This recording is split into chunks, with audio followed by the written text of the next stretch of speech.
We Oh, want to talk about it. I was like, when you asked me to do a second one, I'm like, oh, great, this is awesome. Can I do the interview part two where I just ask you more questions? And I've got no questions right now. I've been so busy with you couldn't guys. do the homework prep I for couldn't do homework prep. turning I it was around like, oh, again. I was like, maybe I'll just go online and like find some stuff. But I mean, You'll just everything like is go on basic. to social media and scroll to something like a year ago. Like, what did you mean by this? I don't. Well, I don't even have to like right now. It's the Borderlands symbol that everybody thinks has some inner meaning. Oh So my I want to God. like I've actually gone into that logo and looked at it and said, did they add something to it that I'm not seeing? I mean, I'm looking at it going, okay, I missed something No, here. it has been the banner on Facebook since August. That's what I thought. I mean, they're starting to churn the Here's the marketing thing. pot. They There are two schools of thought I have for here. One, this is a social media manager who is delighted by the chaos that the first one caused and is just Yep. leaning into it a little bit just for some fun. I understand and respect that. Two, I was really like I'm still convinced on my timeline where if it will be this year, that they announce it, I think that it will be June because they delayed the Dead or Alive book, the Fiona and Sasha book by Birch to from March until June. So it was going to come out right before PAX East. Now it's coming out like mid June. Uh, and that's when Summer just Games Fest is, and that's where they announced Tiny Tina Wonderlands. so you think the announcement for when the game will actually drop, just the announcement will be in June? I think it'll be in June, and if it follows that timeline for three, where it's like 6 months out, then it puts it right near the end of the year, right after the movie, so you have the hype from the movie. It does follow a familiar enough pattern. I could see them doing something at PAX West, and that gives them time to prep that. However, I will admit that them posting part two of that story continues has got my little tinfoil hat on going, wait a second, wait. But like, I why? I'm thinking the way that they like if they would have waited cadence wise, if they would have waited A like even week. another month, a month, and just slowly started dropping these out. There's a little bit of a buzz with one. Wait several weeks, another more. Oh, part two. This is just extras from the editing room floor, and they put out two, and then wait several more weeks, and then three drops, or they might even hint with the prequel. Well, that's the thing. Um, So these aren't new videos, and it's all extra. Yeah. the thing that makes me feel both suspicious and also like this is just someone who is delighted in how insane this fan base can be, um, is that if they had waited a week in between posting these, then a lot of holes could be poked. But the fact that it's like if they did this for every game every week, that does lead up right to they're done with all of the existing games right before PAX East. And I, that doesn't I, help the rumor. the way I'm looking at it, and I'm going to stand by this. My birthday is September 25th, and Randy, Randy, dearest if you're Randy, listening, you're Randy. go- you're listening. I know you are. You're in your Randy's my vehicle top right now. listener, obviously. He's in the vehicle right now. He's heading off somewhere, maybe the grocery store, and he's Magic listening Castle. to DLC required because everybody should right now. Download them where you can get your podcast. That's a shameless plug. I will throw in Spotify, right now. Apple Music. Oh yeah, if you don't know, this is a new episode of DLC Required, this time with Paskaroni. Thank you for that natural intro there. Let's go. Thank you, Randy Hey, Pitchford this is and wait, this is Paskaroni. a podcast? I Yeah, thought we were just chatting. this is a podcast. Oh yeah, I was secretly record our Oh, Discord call. yeah. The way I look at it is it's gonna drop September 25th. It would be nice right after the movie dropping, like the first week of August. We've had the movie come in, and we're just going to lead right into BL4, and it's just going to be a 1-2. That way, there you've got yourself your whole Christmas season buying fervor all set up for great um, new November, Black Friday, Cyber Monday deals, Christmas right around the corner. They'll have maybe even a DLC come like January, February. So once the dust is settled and everybody's like, oh, we're kind of like we've done everything already. Nope, wait, there's more. DLC one coming in. Don't know what the title is yet, but we know it's going to have somebody from the past. What did I say that? I don't know. I don't know where that's coming from, but it's all part of my master plan. Wait, I don't even work for them, so don't listen to me. I'm just I I'm love just a this guy. stream schedule though. I really I'm just do. a I'm just a guy. I'm a simple man with simple tastes and wants, and I'm just a If it would guy be on my, standing in front of Gearbox asking him to love him. Like I I'm just, just look, we had this conversation before. All I want to do is say Gearbox at the intro. He could pay me in those. I will dummy down Gearbox. the 5 pound bag of peanut M&Ms. Randy, you can just get me one of those little care to share snack pack one I think this pounders. That's episode all I is want. just a plea to Randy Pitchford from Yep, Paskaroni. yep. That's Just the whole. peanut M&Ms. Just pay me in those. That's it's tax deductible. I think. I don't know, Well, Brad but Pitt that's did what I do want. his cameo in Deadpool or whatever it was for a cup of coffee because he just like wanted to come do it. So I mean, like, Just want to all I'm do it. Yeah. saying, like, there are ways around Yeah. union rules. I may be union, but so Okay, question. I know we're gonna go a little bit off topic here because we've planned this all. yeah, this is a very, very well structured, Yep, planned totally podcast. planned. Yeah, tight It schedule. it formulated in at TwitchCon last year, and we knew that we were gonna have this conversation today of all days. And I've got a question to ask you. In your cosplay discoverings, how many most cosplays are there out there right now? And why, if the number is small, why is it so small? It is small, so there are some fantastic, fantastic Moe's cosplayers. I think part of the issue with armor heavy characters, especially in Borderlands, is that this is about to turn into a rant real quick. I was gonna give you a real That's answer and be okay. like, here's some amazing. I'm on your side. I want more. Too many fucking belts in every Borderlands character design ever. And so when you have elements like this with armor, like Moe's is theoretically one of the easier, I don't even want to say easier from like a craft standpoint, from just the amount of pieces standpoint of the armor to do, but it's still such a bitch. It's a task to have all that.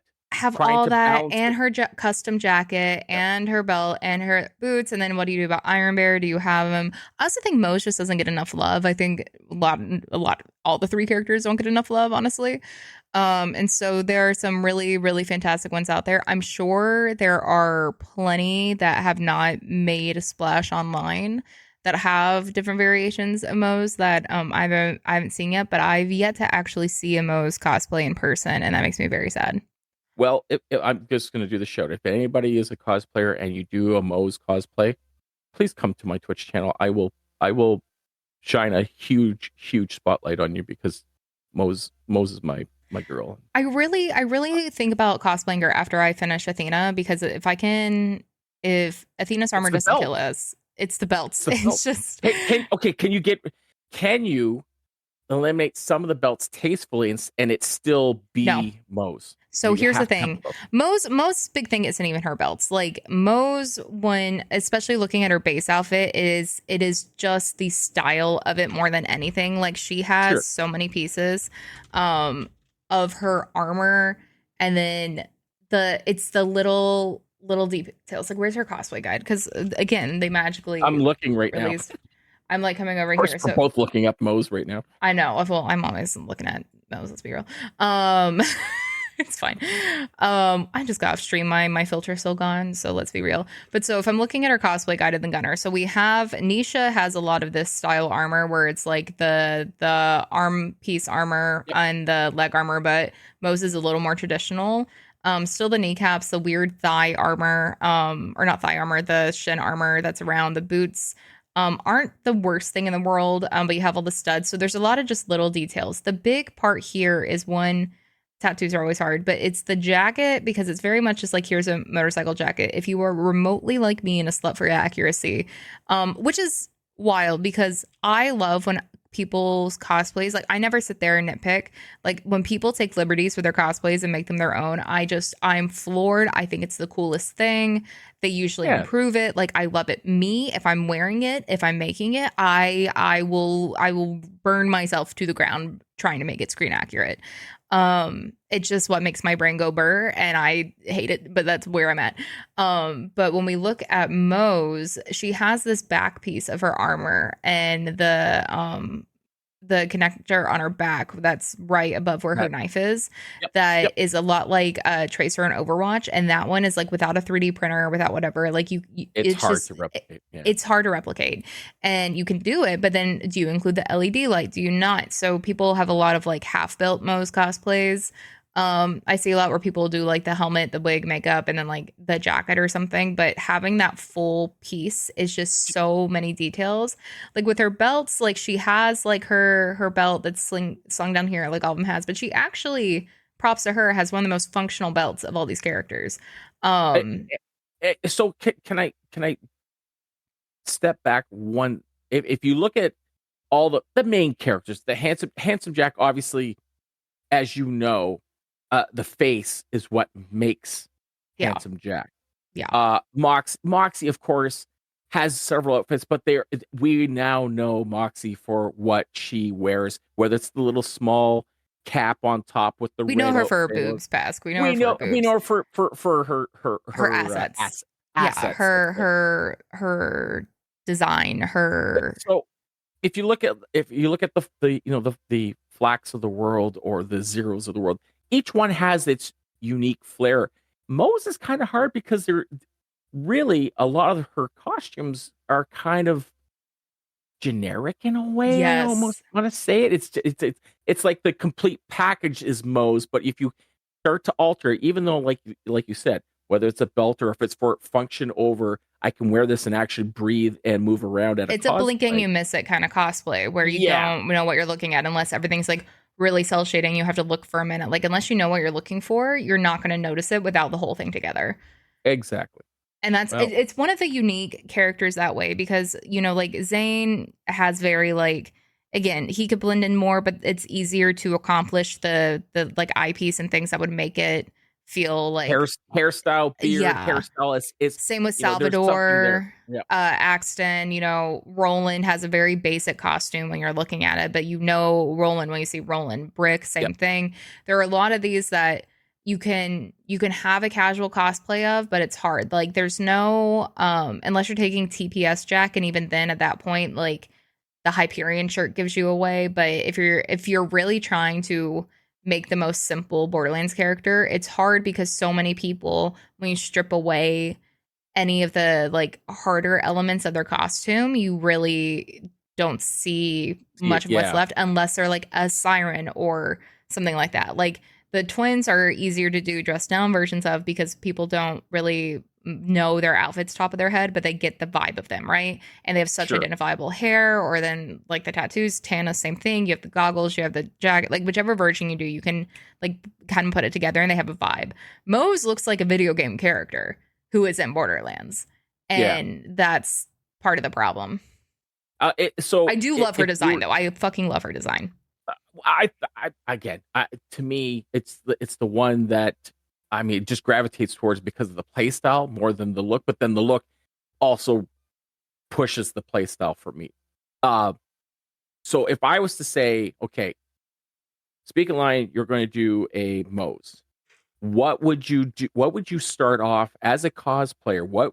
What's the base foundation that you build from to then get to the nuanced little accent pieces at the very end? How do you start from beginning to where you're like, okay, now that I've got the base or whatever I work on first to then get into those nuanced little and here are the little flare accents. I'm going to put a gun or I'm going to put the LED lights. How do you start with a new idea? Say I'm going to tackle this character. I love your commitment to turning this around to an interview of I me. know I'm turning. Well, hey, I'm. You can ask me questions, but I don't No, know how to I know. I cosplay. will answer. I will answer too. Look, I've done what I wore a maid outfit. No, I I have get it. two. I get it. Cosplay is I less of was a taught to niche thing disrespect. lately. I mean, it's a wig and glasses and a mustache. Exactly. It's It's ego. iconic. But that's the thing, is identifiable. Okay, so if we're looking to answer your question, if we're looking at Moe's, the thing with Borderlands cosplays is there's no wrong place to start. I mean, technically, but there's no wrong place to start because every time you break something down and go, okay, I need these pieces, and then I can make it from these pants, or I want to make my own shirt, and then I need a helmet and like whatever. Even when you break those down and go, I'm going to start the gloves, you realize how many more little projects you have within the gloves. And that's why Okay. Borderlands cosplay takes so much time. And so a lot of Borderlands is like start with a wig because it helps make everything else come together. Especially if you're doing a foam wig, because Borderlands, if you're committing to the style of it, is a lot of, if you're taking a normal wig, you're painting a wig. And that is a difficult process to make it look the way you want to look and make it freeze the way you want to look. If you're making a foam wig, you have to, if you don't learn or already have your like head casing, you need to learn how to do that. And then making the wig is a very trust the process thing, like most of Borderlands cosplay is, but Yeah. it comes together and does make it feel alive, and it's the first thing you can really test. So if you put it on in the mirror, you have everything up, you can be like, okay, this looks really weird already. So like Jack's wig for the first time, put it on, like my face doesn't look like handsome Jack, right? I was like, I can't really see it till it's all together. And even with Jack putting all together, I could not see it till I put on the makeup. Yeah. And especially with the first version of Jack. But it makes it easier to be like, okay, yes, this isn't something that you go later. And like I'm doing this with Athena right now, where I think we're using a normal wig, and not a foam wig, which will be my first Borderlands cosplay to not have a foam wig. But a lot of the issue is the way it hits, like just the length of it for her default hairstyle. When you move, it really messes up where everything sits. And since she has a scarf, it's like you got to test that out. Yeah. And so with Moe's, decide what you're doing with the hair. And then the helmet would be probably the most fun, easy thing to start, because you can generally move pretty quickly onto painting, which is Yeah. what most Borderlands cosplayers tend to say is their favorite part of it. Because you do get to really bring that to life. And so you have the little pieces for the helmet, and all of those, when you break it down, like you have the side with all the ammo, you have the little metal Light. band the light. These are all things you can either get, make, or like put together to make it look close enough, or at least make the base without the accessory. And that you can just buy a helmet for, right? And paint it, and no one knows the exact shape of it, so you can figure out what you're doing there. From that point, it's hard because it's easy to want to go, oh, I'm going to go accessories. I'm going to like start with the biggest piece. I'm going to go with the smallest.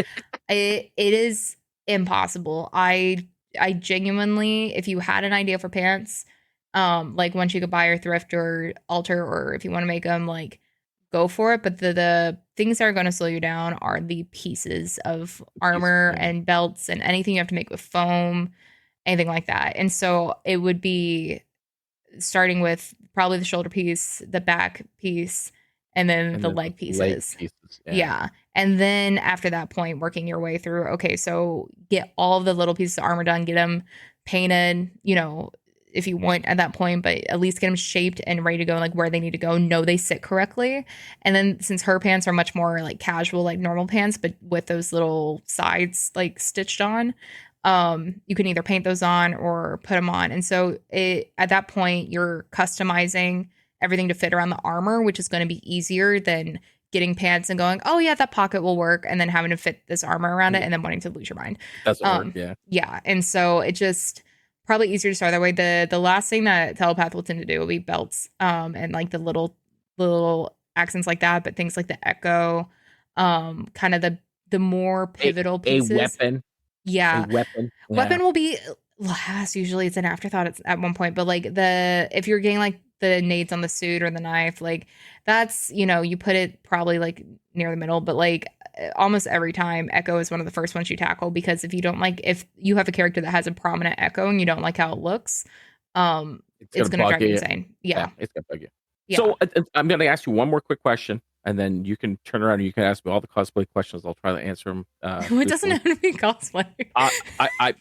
No, it doesn't have to be. But I love this stuff because I don't get. I'm at the point where I miss that boat, and I know we talked about this before. No, you didn't. If I was younger, I would feel a little bit more brazen to do something like that. Now I'm just happy to go watch people enjoy becoming that character. That to me is more fun than me trying to replicate that myself. I would think I would have a blast, but that's not really me. I'm more of the high five somebody or get pulled up by security because I'm trying to give the Moe's cosplayer a big huge hug and they don't know who I am. But I'm going to ask you one more question because you touched on something really cool about when you're designing the tricky parts, and I guess even taking it one step further when it comes to somebody that has outlandishly large, and you have to like say, I'm planning to go to insert con here for this costume. How much of it do you have to plan ahead of it that will be travel worthy, so that it will break down so you can actually bring it, and hopefully it stays intact so that you can put it, kind of assemble it back together before you put it on. How do you, what's the mindset behind something like a huge battle sword or some kind of prop that might be worn that you need to now strip down to some respect so that it will fit in luggage and that? It's um infuriating either way. Um it is famously one of those I'll remake it later and then you never do and then you're like, well fuck, how do I get this somewhere? Oh um yeah, yeah, I forgot to yeah. bring that. Yeah, and it's you have some things you build, people cosplayers will be like, this is a not travel cosplay. However, there will be a con that comes up or an event you are invited to or want to Perfect take it point. to, and it's one of those Perfect. things where it is really important to decide which school of thought you're doing, like the fuck it with it later or breaking it down, because the scariest thing the scariest thing is mailing your cosplay to a hotel or a convention What? hall and And waiting. And hoping. And it's hoping. expensive. Like even just mailing just Ty and Jack's wig, because we mail Ty's coat. We mail it up for PAX West if we take Ty, but their wigs if we mail those up. Um, because on a plane, like things happen in checked luggage. You can lose checked luggage, so you want to take it in your carry on, but then you have two whole suitcases packed of cosplay stuff, so you can't really do that. And then how do you mail it back and all this stuff? But just mailing the wigs was $60 to get there within the week, What? and they're not heavy.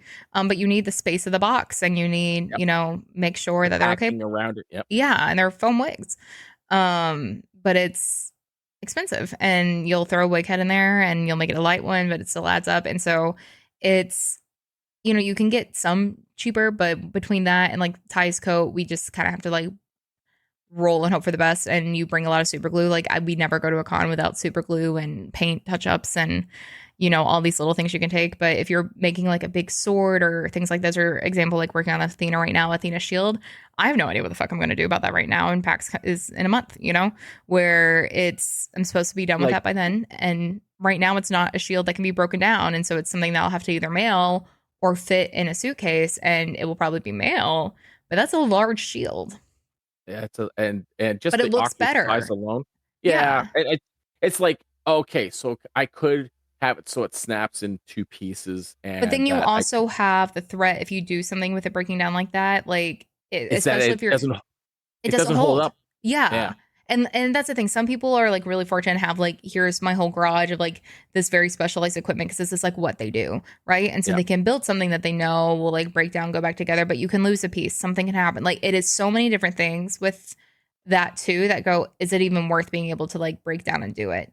And so the little pieces of armor on like Take Mo, since we are talking about her, you could theoretically pack, but then that will truly take up an entire suitcase and a half just looking at this right now. And that's you're paying the same amount to check a bag on the airline where they're going to throw your bag under the plane. And it's just it's a hard thing. You're like literally putting a baby in a mail and going, okay, let me So, let me hope. s- so for everybody that's listening, please, if you ever go to a cosplay, or if you go to a con and there's cosplayers there, just take in consideration what was just said, because there's a lot of work that goes into this stuff, but just the travel headaches alone, when you see people there and they might be kind of in their own element as they're trying to either perform on stage or they're just set for photos, just sometimes just give them a little thank you for the effort, because that's a lot of work and that's a lot of headaches Dude, that you guys have to endure. our first PAX West, we ended up missing our flight, having to rebook, which I'd never done in my life. But we were at the airport and we are trying to check our bags, and the woman took so long to like pull up the right flight and do that because we were just like narrowly there in time to like check. And then she had like gone into this ticket and done that and checked, and then it's like, well, let me look at something and whatever else. And then she came back, and because it was within like the 60-minute cutoff or whatever it was, like she was like, oh, we can't take it. And I was gonna lose it. Yeah. And this woman came over and she was like, well, I was like, I need to be here for work like tomorrow. I need to be there in the morning for work. Yeah. with all of this ready to go. And because the Gearbox panel was the next morning thing, and they were like, well, it's just luggage. It's not that serious. Like, just go without it. And I was like, I can't. And so it was a whole thing on a different flight. It was fine, but that was a big thing. And then last year when we went, I wasn't gonna bring Jack, and then Justin Cupcake convinced me to bring Jack, and so we brought Jack and Ty, and we mailed them, and with about a week in advance, and straight to the hotel because they had like a UPS in the hotel that we'd stay at, and it was like the agony of waiting to like know it showed up, and like wait, and then open the box and see if it's there, and then how we're getting it back. Everything's intact. Yeah. It was just like we were supposed to go out to dinner and like do this stuff, and we're sitting here. We're like, okay, but we need to like, are the bastards okay? Because we call them the bastards when it's just easier. And we're like, are the bastards like, did they arrive? Are they good? There's your first problem. You just named them. Don't exactly name them exactly. You get attached. It's the problem. Is our children okay? What do you mean? Well, we shipped them in shipping. Yeah, I put my child in a box and some packing peanuts in there. We shipped them to the hotel. They should be there right now. We're trying. Yeah, they said they would accept them. It was just part of the fee. It was fine. No. We punched a little small hole in the side of the box. They're fine. What do you mean? What are these? Why do I have handcuffs on? Get out of here. Literally though. It's questionable.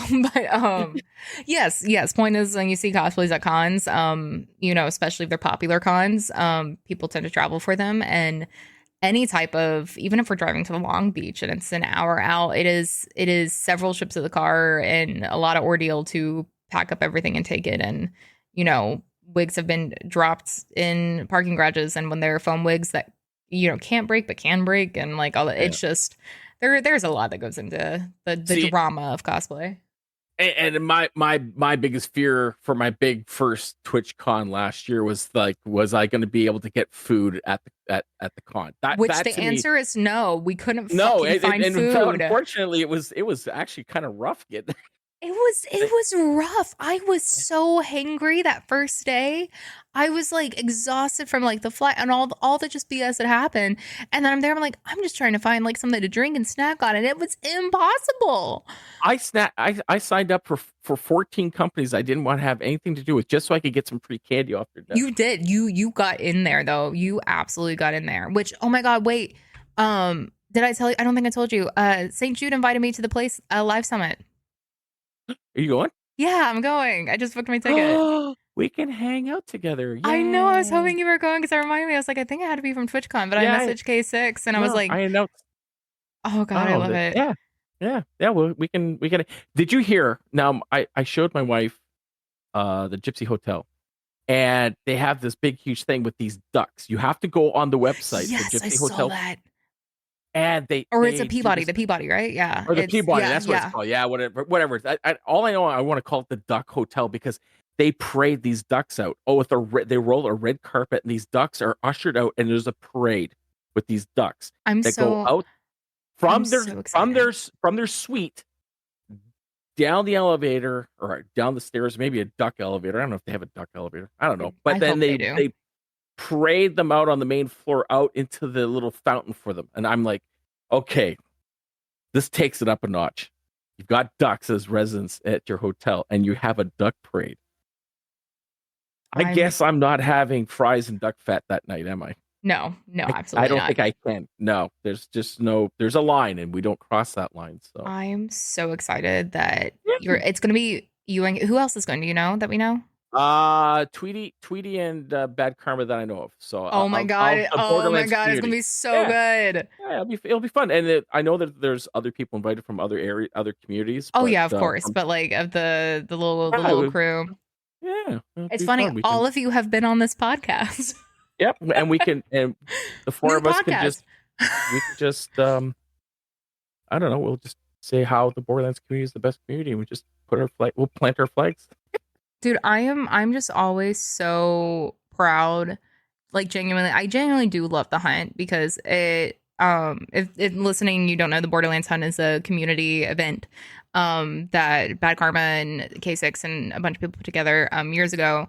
That is a scavenger hunt fundraiser for St. Jude, and you complete finding every legendary unique in the game at a very specific bounty list, and person to do it in the fastest stream time wins, but it's while you're fundraising for St. Jude Play Live. And we crushed it this year. Like Oh, it was record absolutely, breaking. yeah, Yeah. over $70,000. And 76 and change at this I know, last I was like, I can remember venture. if it was like Yeah. 73 or 76. Yeah, it Yeah. literally it beat the year that 2K came and did a dono, right? Yep. I like Yep. it beat everything, not just community wide.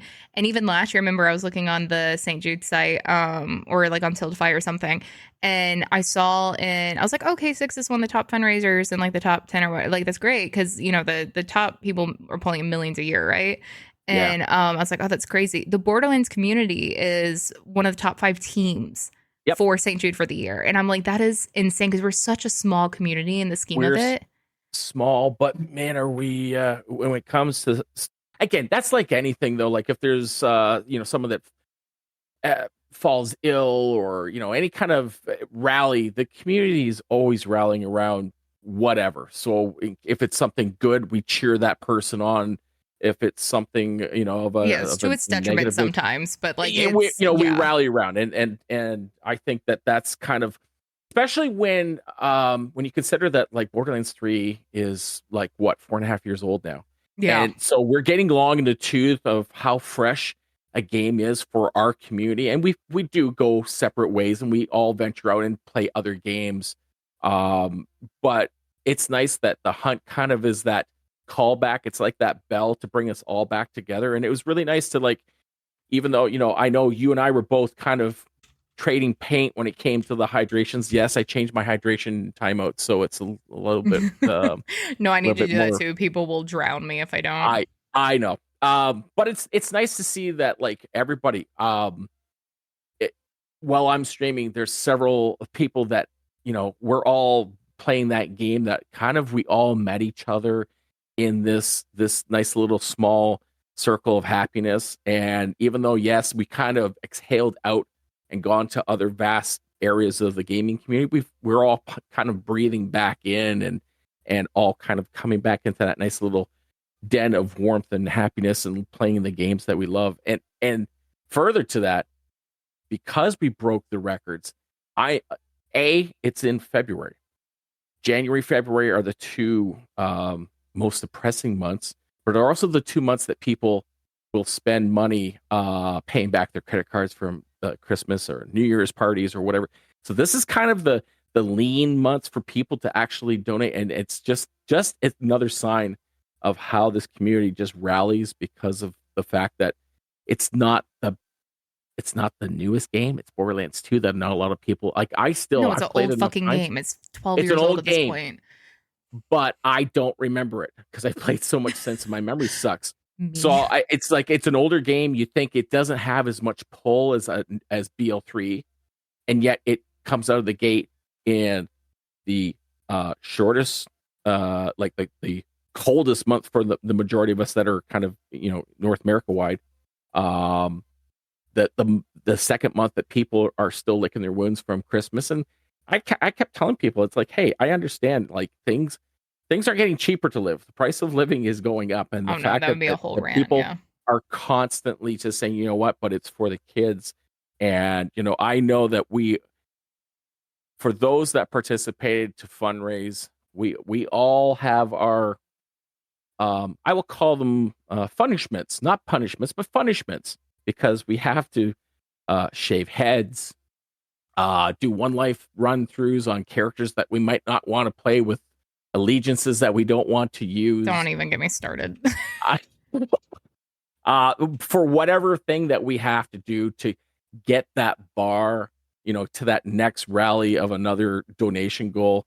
Everybody has been pulling through, and it's really nice to see from the person that I've had a couple people tell me this is their first hunt. Just like last August, there was a few out there that it was their first time getting into the community and getting involved. And I think it's such a great opportunity. If there's anybody out there that's interested and you're a young streamer and you want to, again, that's the biggest thing when you're first starting off is networking. Yeah. One of the best things you can do is to rally around with even the few people that you have and announce to the circle, hey, I'm part of this too.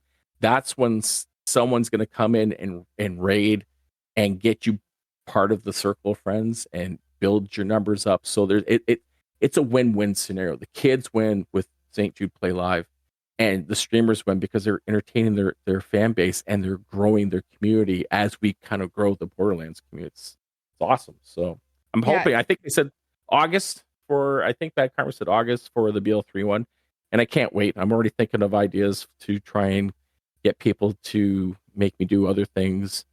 So I'm gonna need your help because I gotta You already dress up. shaved your head. You gotta, yeah, up the game.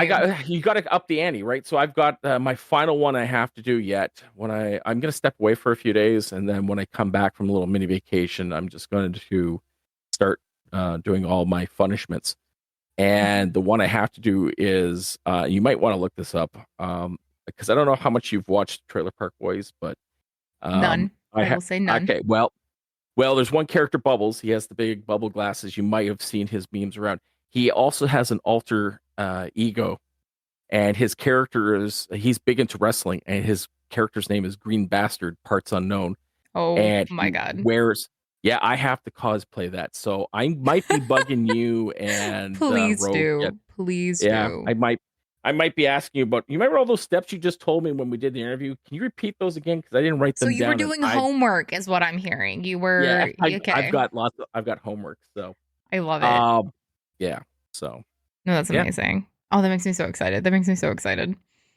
Well, inspiration. If you can, I will never get to your thing. I can't do cosplay, but I can do. Yes, you can. Anyone can do cosplay. No. I say this all the time to chat. Like, if you like, life is too fucking short, and yeah, things are getting more expensive, and things are depressing, and there's always like, if you can just be a little nerd and dress up and have fun with it, you've won. Like, it's one of those things where I for so long was like, oh, like fandom merch, like, yeah, I'm a nerd, I'm really into stuff. It's just like all I had like as a teenager, and I wanted like subtle stuff. You know what I mean? Like, I was just like so into things, but didn't like wear stuff that had it on it. And now I have a fucking Helios tattoo that's half of my arm. Like, it's just one of those things where at some point it is easier to just keep telling yourself you can't. And at what point, like, you either have the regret later that you never did and would have been something fun and just ridiculous to do,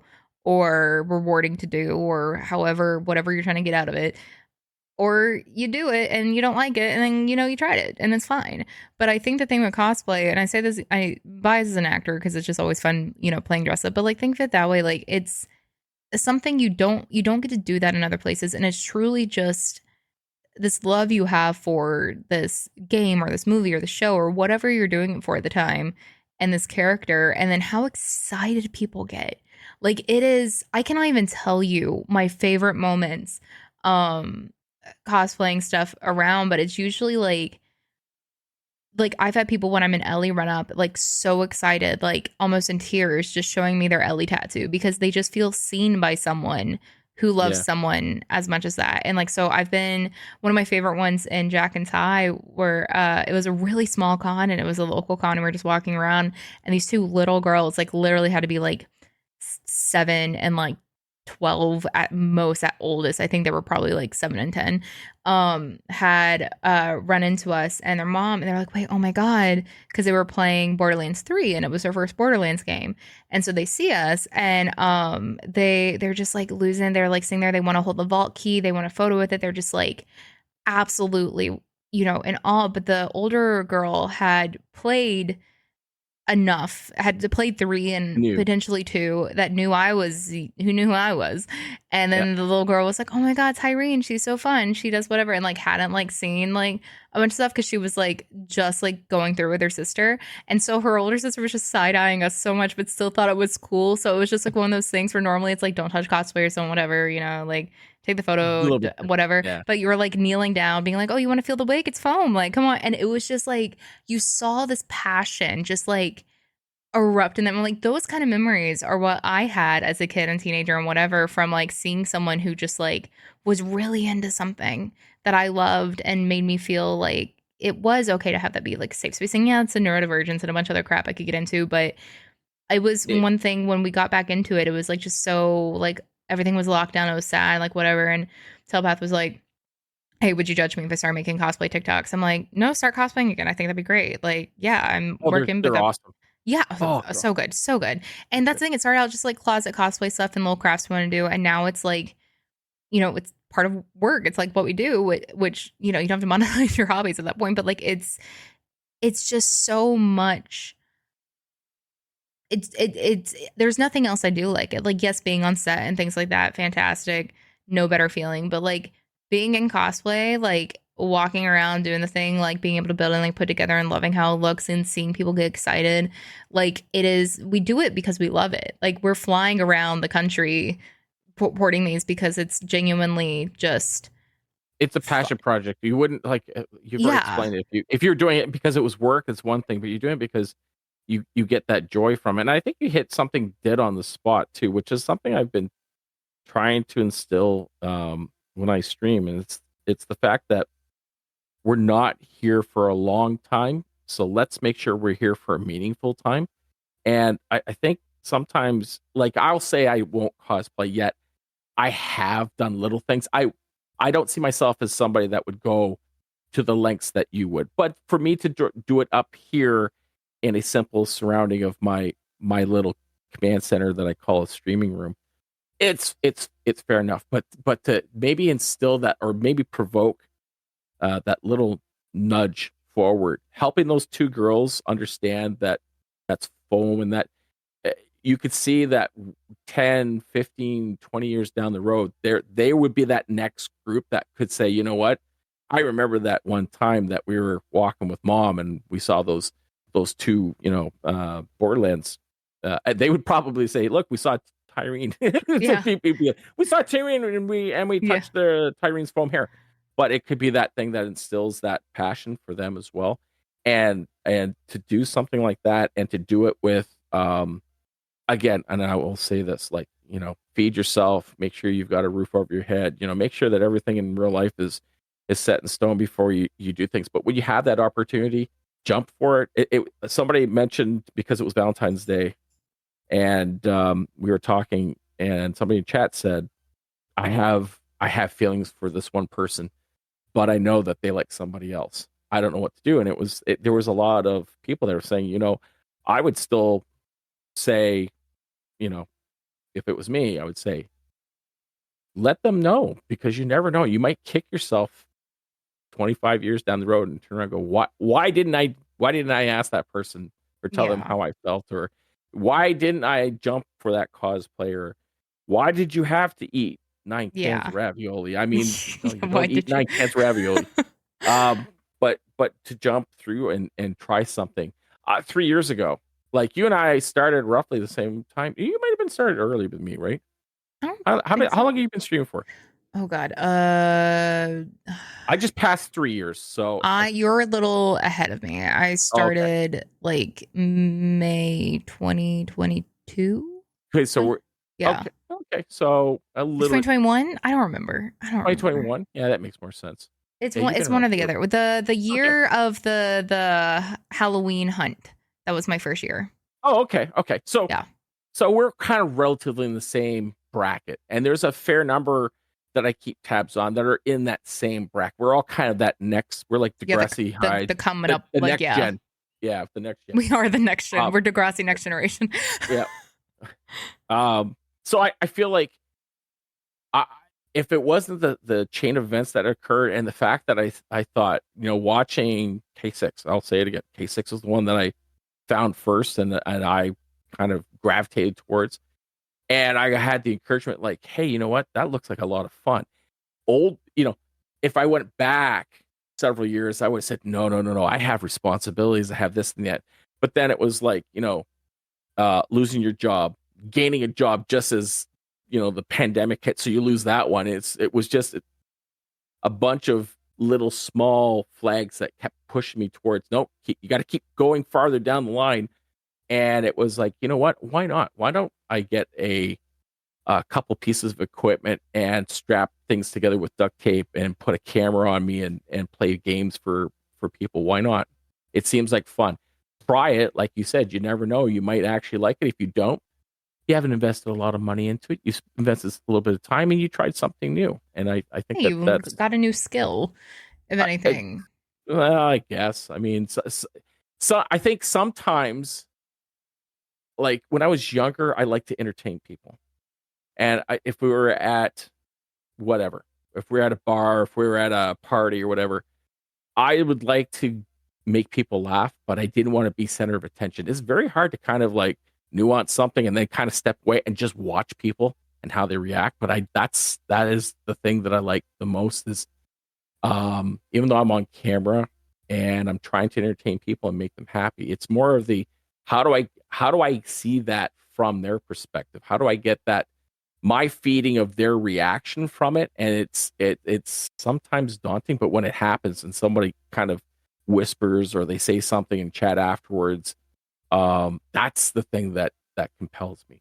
And I'm Yeah. glad that I took that that step forward to say, hey, you know what, let's try something. If it doesn't work, then I'll go push a broom somewhere at a high school or something. Who knows? But here we are. So, I mean, yeah, and I kicked myself for not streaming earlier, honestly.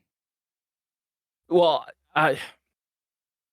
do you, or is it, or do you find that um, it was fate that it had to be at that I time? think it's fate. It had to be at that time, but I remember being a teenager and graduating high school and doing all this stuff and really, really, really wanting to make a YouTube channel right before the YouTube channel boom. And I didn't do it because I felt like people in my real life that I didn't even talk to would think it's weird. My friend, like I didn't do it. I was like, I mean, Could you chalk it up to a little bit of self doubt, or oh yeah, it was absolutely self doubt, but it was okay, definitely being afraid of what people thought about it. yeah, well, And yeah. rejection sucks, And right? We it's don't not want to even, be, it wasn't even like what it wouldn't do well and it wouldn't like, people wouldn't like it on the internet. It was truly, because I lived on the internet at that point, like it was yeah, truly, truly like random people I went to school with would see it then. And then I'd have to post it. Or then like my family would see it and they would be like, what are you doing? They wouldn't get like, I gave myself every reason. Again, like you're just looking at that, like, well, what is like the thing you're supposed to do? And like going back to what you're saying, even about like that encouragement and all that. And it's why I tell people all the time when they're like, oh, I can never cosplay. I'm like, okay, if you say that makes me feel like you want to and you should, because you don't start with like, here's this like fully foam, perfect, whatever. Like we all have really shitty cosplays that we like start, yeah, show up. you start with, My first Jack we look at comparatively and it was great at the time. We're like, oh no, like that's not it. And like elements of it I love, but like the Jack is just so much better now. have you ever seen where an artist, they've taken pictures, like they draw a bird and it's like Johnny age 6 and there's a picture of Yeah, the bird. It's kind of like an age 6 type s drawing, and then you see him like Johnny at like 14 and like, hey, that's a that's an nice drawing. improvement. Yeah, And then 21, it's like, oh, wait a second. And then 38, and it's like, oh my god, I can't tell, is that a photo or is that an actual like pencil drawing? And you can see that whole you know step formula of progression. And I could see where I understand what you're saying. It's that don't come out of the gates, because we all do. A, we don't want to be rejected, and B, the self doubt is the biggest poison that we can have infested in our brains. oh That I, absolutely. we're going to, like, I've told people, my webcam when I first started, my webcam was my old iPhone 5C. I used a $25 old headset with a mic on it, Oh and god. I bought like a $40 capture card off of Amazon. I didn't even know, it didn't have any stars. It just said it would arrive. It was It going to just said arrive it the was gonna, soonest, it and was a I'm like, capture okay, card. this. And so I'm like, I capture card, and I can get this by Thursday. Click, and that was it. I hooked everything, my Xbox to my old iMac. I was able to figure out how to do everything in slobs first. I switched since then, been to OBS, but I had it Good on boy. slobs. And I look at those small clips that I saved now and go, what the hell was I thinking? That Oh is yeah. so, but that was what I did to get, it was that first step of, I want to try something. If it doesn't work, I didn't spend a lot of money on it. If I like it, then slowly, you start to progress from one monitor to two monitors. You get a better camera. All of a sudden you're getting a fancy microphone with a nice arm, and you've got a soundboard. You've got all the accoutrement to actually say, hey, you know what, I can actually do this and it'll be like half decent, and I can do a green screen, and now I can get box lighting, and now I'm getting like set microphones and other backlighting and tertiary lighting, and what's going on here, and why do I have a $5,000? No, I'm not joking. No, It's no, but not it 5,000. escalates. Yeah. It does. And But that's the that's point. the steps. That's Well, the step. That's it's things like I think about writing all the time. Like I'm a very good writer. It is one of those things where it took a long time to be able just to like say that and not feel like bad about saying that for whatever fucking reason we put on ourselves and society and women, whatever. But I really, I started writing very young. I like started writing, spec scripts in like fifth grade, and was online writing and fanfic and RP and my own books and this and fantasy and anything I could. And it was just something that I realized I enjoyed, and it's absolutely what made me such a good writer at a young age, because I was just doing it so much with no end goal. Like, yeah, I want to be an author. I want to do this stuff. I wanted to, oh, I could write a movie. I could do this stuff. But like I was doing it for me and these characters and these worlds that I really, fell in love with and then could make my own. And, that evolution of that is absolutely what I owe to the fact that I have recognition for that as an adult, and, why a lot of it feels really advanced and I didn't go to school for it and like whatever. And when I talk to people, it's all that does come from trial and error. Cosplay is the same way. yeah. I'm intimidated as fuck starting anything in a project that I don't know how to do. Like that's why Nisha, or not Nisha, that's why Athena's armor's taking so long, because it's like this isn't something I've done comfortably and we have to like fit into all this stuff, and I'm just like I don't know. But some of my cosplays are like, hey, great, I'm wearing a t-shirt and I'm paying some boots, let's go. I have on a nice wig and I know how to like move on, and then suddenly I look like Adora from She-Ra and it's fine. Like it's very like there are layers of it, and it's like start easy. Like you're always going to want to improve it. Like the Yeah. saying in tech, like when because I do a lot of like tech and marketing and stuff for like day job crap. And but the saying that I always have to like tell people about like their websites and stuff like that is, if you're waiting for it to be perfect, you're too late. If you waited to launch until it's perfect, you are too late. And it is just always evolving. No website is ever done. No book is ever going to feel completely edited and done and perfect, because you're going to go look back at it and be like, oh my God, what was I thinking here? Every time you send a final script out for like reads or review or submissions or whatever, and you've looked it over 12 times and it's like final draft version 2.7 Yep. final, you will find a typo in it right after you send. Every time. It does not matter. And if you look at the game industry, do you think that they put out like world class, they're completely finished games nowadays? That's been the bane of yeah. every release. Is like, okay, what patch do I need before I can even start the Well, a game? lot you won't even know until you do put it out to the world, or it's there, but then you need to get it out there because you still have other like things, like that's a whole rant. But like to boil it back down to like just like that encouragement. Like I remember before we were even like cosplaying again, really, and that goes to show you like how like every Halloween we would like take advantage and like go really crazy and make like modern cosplays, but we'd be like, we're just gonna dress up as this, and they were definitely cosplays, not costumes. And but it was right before the X-Men Dark Phoenix premiere, Okay. which was not a good movie, but we were going to the opening of it because we're big X-Men people, and we were just cosplaying, Mystique and Charles. I was Mystique, Telepath Charles, and we were just like going after they got off work one day, and we were the crazy people in the theater because this isn't a movie, this isn't a midnight showing of like some beloved friend. Like 5:30 in the afternoon. it was literally like it was like a 7 p.m. movie at the ArcLight, like one of the first showings of it, or the first showing of it, whatever time it was, on a Thursday for the fourth X-Men movie of the series that people already kind of didn't like. And like that was, and I love them. Like that's a whole different thing. But like we went and we're just like, yeah, this is what we're doing for ourselves. And like Telepath got a concussion right before. I had a migraine aura during it. Like it was like all this shit went wrong, but we just wanted to go and like have fun with it.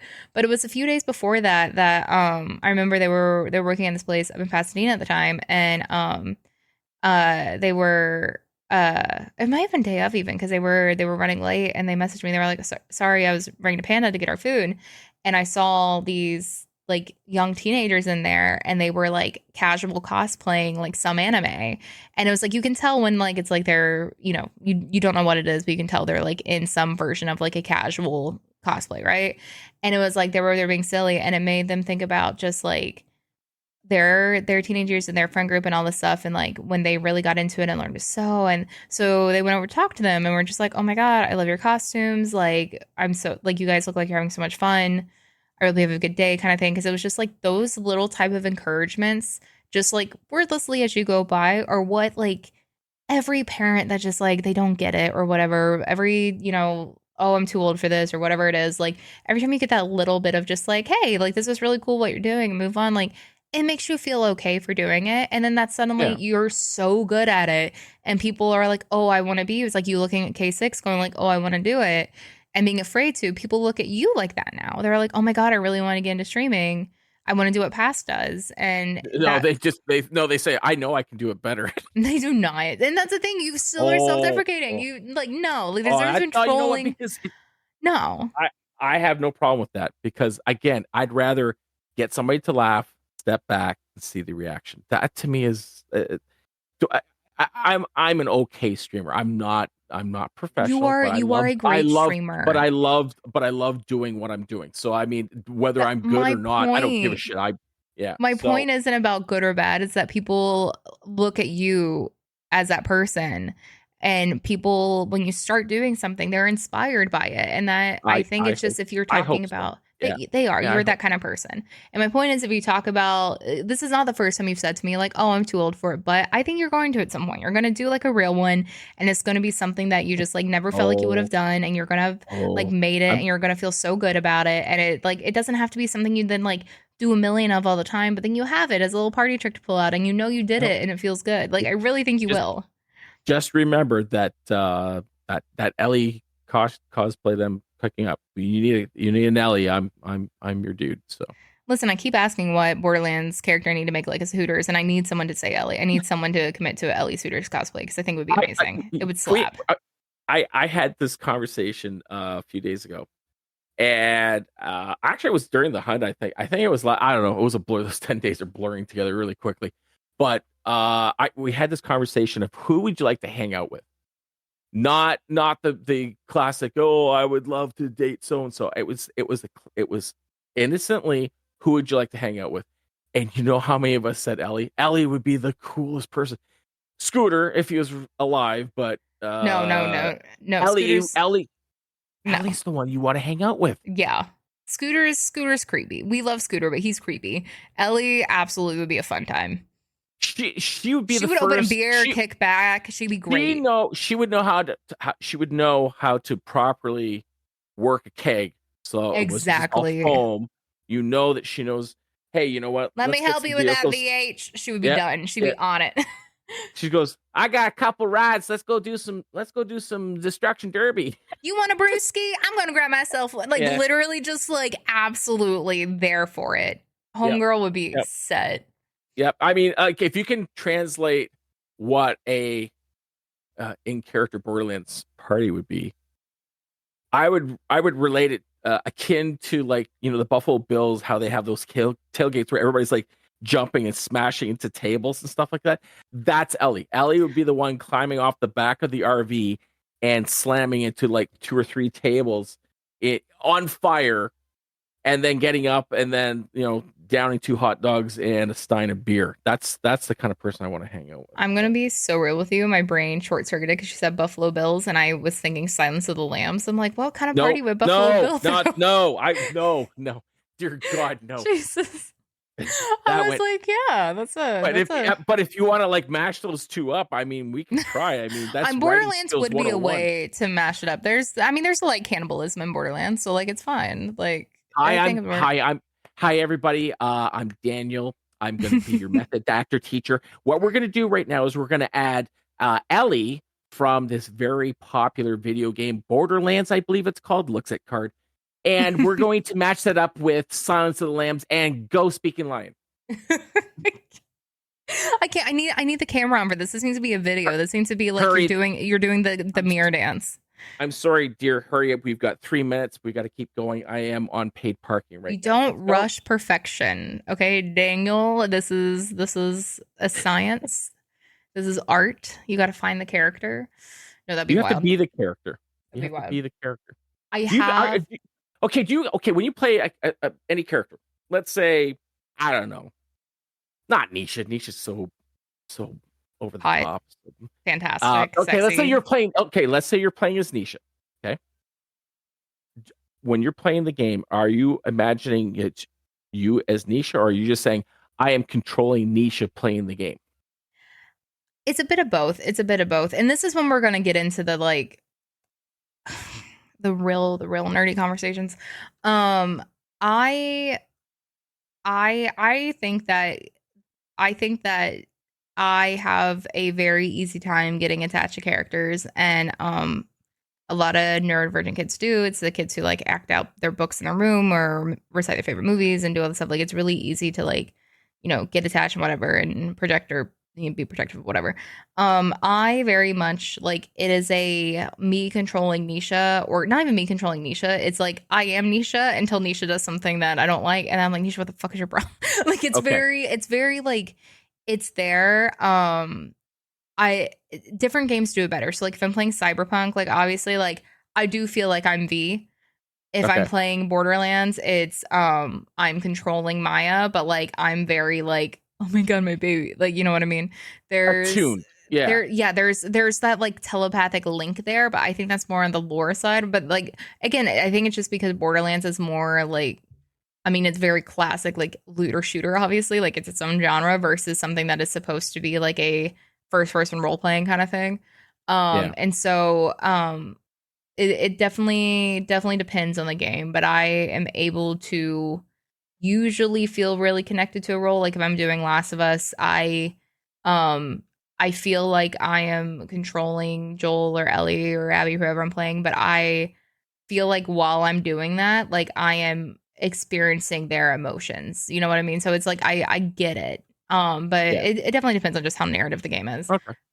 Okay. What about you? Because I know it like In Fortnite, do you feel like you're bouncy around person? no. Fortnite. No, I would be like because it some of the games like you said it's more of this like am I'm not the story person. I like enough story to get me through the game, but I don't need the story to You and get me to K6, I play the game. If swear. that makes I'm very much the same way. There's only been a few times where I've had a game where, like, when I first played the original Assassin's Creed, I was like totally in. Like, I was sucked into the story. I was playing as me, not as there's a character and I'm going to play, as Ezio or whoever Yeah. Altiera, and I'm not going to. I'm not. It's not just a character on the screen and I'm controlling that person with a controller. I was that character in that game. So that was the kind of there's been times, but it really depends on the games themselves. I mean, Borderlands. If you, I guess the problem with like the Borderlands series when it comes to something like that is because we have the options to play as so many different characters through all the games, whereas a lot of games you're always the same character through episodes, game series one through how many versions thereafter. So I mean, I think in that way, while you might be like myself a Moe's main, I don't feel like myself as Moe's. I feel like I'm just controlling Moe's, and I'm Yeah. not the person. Yeah, I don't I'm not. feel like Moe's, but they're not connected to the story in the same way that they are in TPS. Yeah, yeah, exactly. I mean, it's like I guess the other thing is that like we're kind of leaning already into this, kind of circling around again from what we were talking about movie and release dates and stuff like that. A lot of talk on you know four. How does the movie? How do we dip from three to four with a touch in between of the movie? And I'm a lot of discussion as of late on which four come in. We were talked about it again today, and I ran a small poll because there was also the theory of You know, can they bring somebody back? Personally, myself, I don't want to see anybody being brought back unless they can do it in such a way that it's never been the dream sequence, the twin, there's got to be some way to make it extra unique, because I feel like when you kill a character off, if you bring them back, the death is some of that significance is taken away. And so we did a poll today: which dead BL character would you like to see back if we were to bring dead characters back in BL4? And I had only 5 slots. It's Twitch, and it was Scooter, Maya, Face McShooty, Handsome Jack, and Roland. Who They picked won in Maya. that poll? They picked Maya. No, they did not. Oh, thank God. Who they picked? So with the Was it Face McShooty? with the 23 that voted, 12 voted for Scooter, 52%. I think that's just because people didn't really play Tales. Story-wise, because I don't see Scooter like you see Scooter, because I didn't go through all the lore like you did. So to me, he's just, hey, let's go skip rocks and then drink a couple beers and then we'll go mudding. Like that's the kind of guy I see in Scooter. I don't see the layers that have been peeled back. And now that you say it, now it makes me think, okay, should I be glorifying Scooter as much as I have? So now I have to kind of go down a little bit of a story rabbit hole with him. But it was Scooter first with 52%. Maya got 22%, 5 votes. Face McShooty was third with 3 votes. Handsome Jack, only 2 votes, and Roland with 1. I knew Roland was going to be dead last. I'm surprised that Face McShooty is ahead of Handsome Jack. I still thought people would want Handsome Jack back. No, I think people think they want Handsome Jack back, and I think that's, one of the things I always talk about is if I'd been fully responsible for Borderlands 2, right? Borderlands 1, 2, whatever. Yep. And I wrote this and I kill him, I wouldn't have known what this franchise was going to be. I wouldn't have known how insanely popular he would be.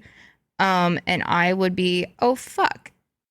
How do we capitalize on that? How do we continue this now? Because I feel like this is the thing, and that's what they were doing with TPS and Tales, and they did it beautifully, in my opinion, story-wise. And it always sucks to see a character let go, but I think people won't, what they have in their head of all of this, it's nostalgia, is a lot of things. And I say this as literally the biggest Handsome Jack person. I have his face tattooed on my arm now. People can fight me. I genuinely think people think they want BL2, but if you gave them a carbon copy of BL2, I think they still wouldn't like it. And that's a lot of the problem. I think Dragonlord was a great step in that direction of this type of villain. People really liked Rose for whatever reason. I love Rose, but why it's this is the villain of the, it's a lot of things, because I feel like we've had characters like that, and she's very well done. I love Bounty of Blood. But it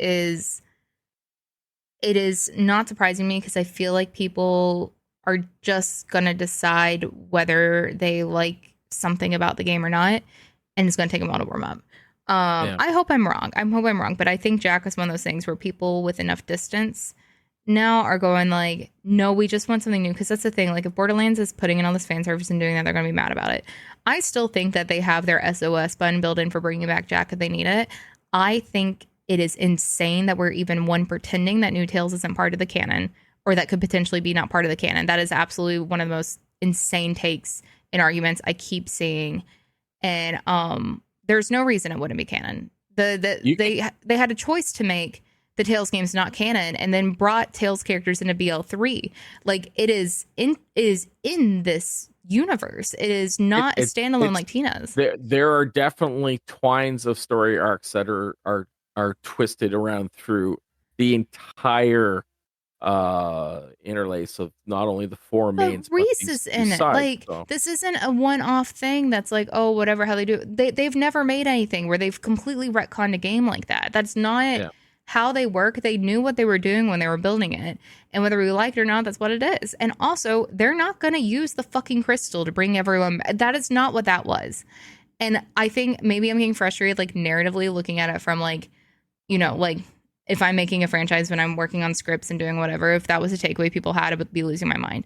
And no, I Yeah. wasn't happy with a lot of things in New Tales, but I don't think there's any universe where that's the setup for the plot of 4. And I say this as someone who has probably played the original Tales more than any of the people saying this, who have people will come in and argue me and haven't played Tales yet.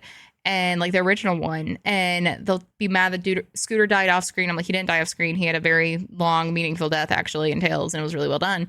And they're like, well, I didn't play Tales. How was I supposed to do it? I'm like, it's a Borderlands game. You don't have to like it or play it or watch it, but like, it wasn't like necessary for you to play the next one. But this is a shooter. A lot of people didn't play 2 before they played 3. Like, I get really frustrated when I need to it's really end. What's your favorite color right now? Think of your favorite color. color. Yeah. I like purple right now, I think. Okay, purple. Okay. Just think purple. I'm No. reeling you back, and I can see. You and I are many miles away, but there's clenched fists right now, right? No, there's really not. There's really not. I get really it's because it's the same argument all the time. Like I had a push notification earlier from Reddit that was like the devs said this thing about BL4 and they don't know, and it's all bullshit. It's like no one has ever said anything. They didn't find anything. It was the idiot Game Rant article that came out. Like I know we're all desperate for stuff right now, but like I just really the crystal's not going to bring people back. That's not what it's doing.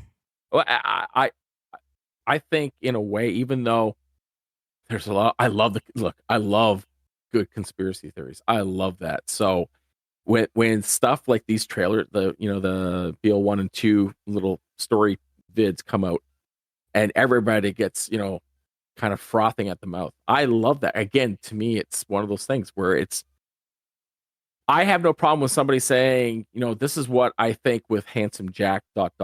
which again, if you don't play, like I haven't played Tales, and I should at some point just go through both of them and say, okay, at least I got through them instead of just watching snippets on other people's streaming channels, because I'm not getting the full message out as how it should be presented. But when those people do argue or they say something, in a way, even though it might be kind of way out in left field, you know what? I'm still glad that there's people wanting to argue about it, whether it's right or wrong. I find that at least there's still passion there.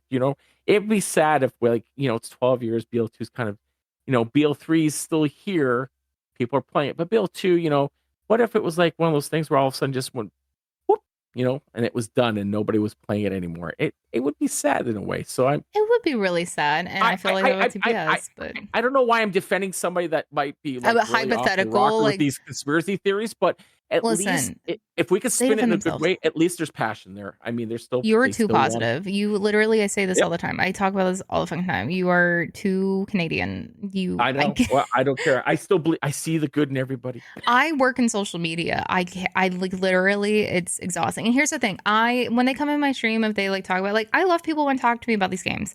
I don't care that I have the same conversation about Ava every time I do anything, but at a point, I'm like, y'all say is an echo chamber.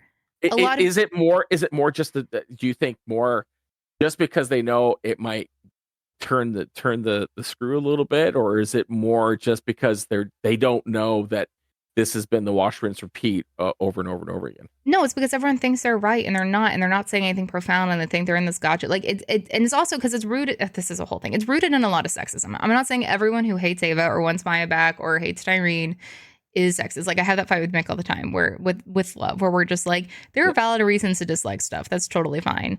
The arguments I always hear are just exhausting when you're like streaming and doing stuff, whatever.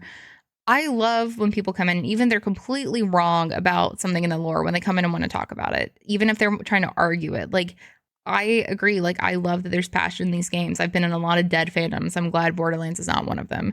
I have a ton of love for this community, all the faults included. And that's true for every fandom. Like, every fandom has crazy, right? Yep. We're all absolutely psycho at a point. No pun intended. But it is for me, when it comes to disrespect for the creators, and not like an individual, like, well, I have a problem with this word, like whatever kind of thing for anything, but it's like people really have a hard time seeing any nuance or understanding of how things are done, and everyone just wants to be like, I could do this better. Or if you're not immediately hating on something, then you're part of the problem and you're afraid to say anything. Like, it's just so many loops of assumptions, and instead of just like, I didn't like it, and I'm like, you were allowed to not like something, and that doesn't make it bad. It just means it's not for Yeah, you. There's plenty of not stuff for that you. I know It's is just story. great that just Yeah. isn't mine, and I get people aren't rabid about Borderlands story the same way, and that's totally great. I know there are people out there that are. I love that. Um, I wish I could. Yeah, I've said that a billion times on stream today. I was like, I wish I could casually care about things. That would be fantastic.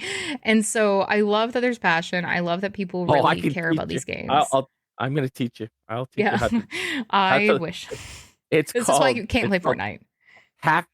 half-ass caring by Paskaroni. It's a pamphlet, one page, and there's really not a lot of writing on it because I got bored, and then that was it. So if that's seriously, I think what you're saying, because we both, even though there's a lot of things we're very similar, that's probably the our biggest difference in particularly in Borderlands, is that you were so passionate for all the ideology of family and friends and story arcs and hatred you got all these different waves of story arcs that are intertwining with each other to make this complete picture, where I am on the other end of, I just want enough to tell me where to go so I can shoot these people and ravage their bodies for loot. We are so opposite ends in that realm, and yet we can be very respectful for both of each other's reasons for why we like the game. And I think sometimes, and I think this is kind of paralleling to what you were saying about, anything that you read off the old socials, since it's such a lovely and non-toxic place, Yeah. is that most people need to be able to just step back sometimes and realize that we don't have to be in agreement about something, but as long as we're passionate about it, we respect each other's decisions and reasons why, we can move forward, and it's a happy place. But all you have to do is say one thing nowadays, and it that little small spark blows into a whole inferno. And what for? We're all supposed to be on the same page. It's video games. We're all supposed to love it and have fun. So. People are frustrated about a lot of things, and I get it. And it's, I'm not gonna go on my whole nihilistic social rant, but like, it for me. And I thought you were going to be the biggest difference is you're positive and I'm negative. I'm like, right now, yeah. No, But like, no. that's the thing. I love games for that too, though. Like, and I think that's where people have like a disconnect of like this really black and white of the way I enjoy games is the way, that, Everybody should. yeah. It's And my way or the highway. anything made for everyone is made for no one. Like, Yeah. it's not going to hit. It's not going to be remembered. That's not what it is. It cannot be for you, and it's fine. That's why things like the Tales games exist and Wonderlands and things like that. Like, you don't have to like it, and it's not an indictment of you and your love for what was before the franchise or what's to come or anything. And so for me, it's like I love, yeah, like the loot, the action skill, the things that make it quintessentially Borderlands, make brain go burr. I love it.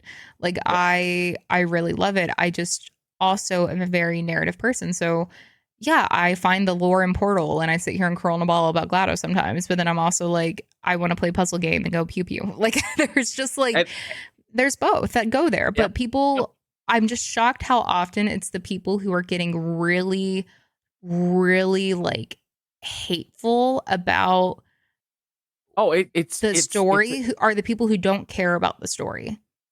well, and what in your life is so distracting that you have to uh kind of ball up that rage, because it really is rage that you basically have smeared crap on their face because you think that the story is this way, Like, Ava didn't hurt but you. they I'm think of it, sorry. it's got to be this Like, way, and you're wrong and I'm right, and how dare you. It's like, well, first of all, neither one of us wrote it, so we're interpreting what somebody else more is laid interpreting out. it. That's art. Who fucking cares? Like, it's a video game. Like, these aren't trying to be Oscar bait movie kind of things. That's what I tell Yeah. people about the Borderlands movie. I'm like, if it's any level of fun and feels like Borderlands at all, I'm gonna be stoked. That is it. That is my bar.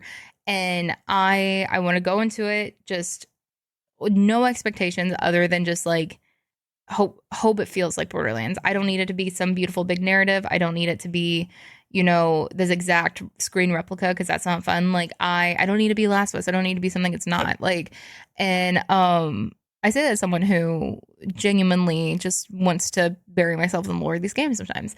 And it's just really interesting for me that and it's like this with, every game that we look at, obviously, but there's just something so unique to it in Borderlands where I feel like it's one of those things where K6 says it a lot when I always just like, oh, you're killing me, but he'll just talk about how he doesn't give a fuck about a story, right? Like he's not playing the game Yeah. for the story, he's not there to watch a movie, like he's there for the game and that's it. And so say what you will about the BL3 story, like 3 is fun to play, he's playing 3. And so people will really every single time will bring up Ava, we'll bring up something. And it's this never ending thing where I'm like, he's like, why would that stop him from playing the game if he said he likes the game for the game Yeah. mechanics? And the people Because who are like, it's the best gunplay of the series, but I can't stand the twins. Cool, then great. There are people I can't stand Claptrap. Like it's still Borderlands. it's I mean, I think we're really starting to climb up a bigger world humanity social experiment, with the whole social media and how, that we're getting into a realm that we could spend weeks on just talking and never really. I know I'm getting hangry because I'm just like going like gar Borderlands. But I'm just but to rewind it. I'm Go ahead. gonna bring this back. Yeah, I'll rewind it. So let's say talking about story arcs, and now this is the interesting part. Even people like myself that are kind of the mama bear. K6 would be baby bear when it comes to story. I'd be No, mama bear. And you'd be like K6 is Papa Bear, Big right? Daddy K. That is it. K6 is Big Well, Daddy K. That is his name. Yeah, well, but in my mama bear, Papa Bear, baby bear. He is Papa Bear, yeah. Then you would be baby bear, which would be okay. Story is baby bear, and Papa Bear is just gameplay. Then I would be mama bear. So I'd be kind of in that. You're the middle nurturing, like, no, it's okay. Like it's okay if they use the crystal. Like it's very like Well, I'm just like, how fucking dare you say that this isn't like I'm okay. I made you some cookies. Would that help? Yeah, literally. You can be Mama Bear. You have the maid outfit. I like it. Yeah, I'll be maid Mama Bear. That would be a good trucker. That handle. would be maid Mama Bear. Man. Yeah, I like it. Yeah. So what I want to ask you then to go back into the whole story realm is that with BO4 kind of sooner than later, we're thinking theoretically. Who are your 4 again? Because I know we asked this before, and I think mine have changed since then. I would like to know if you've got 4, because I think we're going to have some new IPs now. I don't think it's going to be just let's push the next wave, the Avas and the Loreleis. I would hope with Lorelei, but the Avas of the next gen Borderlands characters. I think there's going to be some brand new introductions into the mix for the Vault Hunters. Yep, or at least what we want to call quote unquote Vault Hunters, because I don't think they're all going to be Vault Hunters. I think I have a theory that it's going to be more of like the Ocean's 11 kind of assembly from the get-go. That's what I'm thinking now. It'll be Ava, and then Ava's got to recruit. And oh my god, make Ava Danny Ocean. I would play that game. I'm serious. I'm thinking it's going to be new IPs. I do think we'll get some spinoffs, and that's the thing where I'm also like, if I don't like talking about leaks, but if the leaks were true about Wonderlands 2 and whatever, like it's very like that could be what we're, but they wouldn't be doing that in the story so far, kind of. So this is just us two hands talking. We're just at we're at brunch. Yeah, you just throw out your 4 if you got any. I want to see a Dark Siren. I want to see something a little more sinister. I hope they whoever they are have any interaction within the game as well, like what I was talking about today on stream with TPS, where it's like the dialogue changes for little things depending on who you are. Like even just introducing yourself to characters, like they'll acknowledge Athena when they saw her. Nisha's way meaner to everyone, and it's like all that stuff. Like there's very specific things. That's honestly what I care about. I think we'll we'll see a pretty specific archetype because Borderlands is so skill tree oriented. I think we'll have our classic Vault Hunter vibes, but whether or not they're actually Vault Hunters is a good question. I do think we're going to change fundamentally at some point, either Borderlands 4 or in a spinoff or 5, or if we get, you know what I mean? Like, Yep. I don't think we'll have the same structure of game anymore. Um, and I've said this a lot. Said for like past year, I've been yelling at people. I cite Resident Evil a lot, where people loved 4 as one of the most remake games of all time. Like it was like the game, but no one really talks about 5 a lot, but especially 6. It just kind of fell off, right? 7 really came back and reinvented itself. It was no longer third person. It was a different type of horror, and it was, this very different game that rejuvenated the franchise and had a completely different lead, focus, like, all this stuff, right? And I feel like that absolutely was needed. And a lot of TV shows, game franchises, whatever, go through that They need kind a of reset. growing period. Yeah. I would love them to do something insane, like blow up Pandora or like do something like, like literally just Death Star it, like be Alderaan and like be like, cool, like where are we at, Yeah. Because I do think that as long as people are thinking they know how to like fix into this and whatever, like know where it's going, it's just people are going to set themselves up from disappointment. And I can't imagine from a writer's standpoint, because again, Gearbox is one of the few game studios that has like a classic writer's room too. Like this isn't just one person behind a desk like playing, but they're like narrative There's directors and actually stuff. Like, there's there writers.